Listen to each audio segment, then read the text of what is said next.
This is how you use the financial statements that we provide on our site to go through them and make your projections for companies and just to do your research to find, is this company healthy, or are they going to be a company that's going to go bust in the future?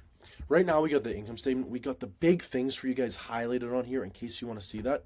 We got total revenue, your gross margin, huge, your operating income, your operating margin, net income margin, and diluted EPS. You can use this and say, hey, this company's grown at this rate around for the last few years, so maybe they should grow at this in the future, right? Then you're going to want to go through your balance sheet to say, hey, how healthy really is this company? We have highlighted your cash, your investments, your total current assets, your total assets, then your current liabilities with your short-term debt. And under here is the most probably important thing that you want to look at for on these statements.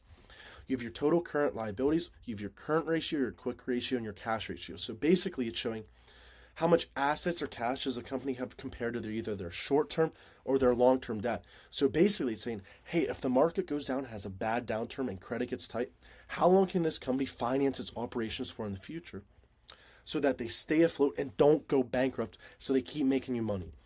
All the way you have total liabilities, and like we said, their total debt, which a lot of that's used for your DCFs.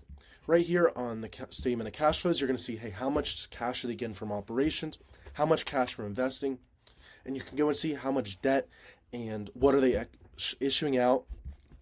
And then you get to see their operating cash flow, their free cash flow. How much is this company spending on CapEx for the future?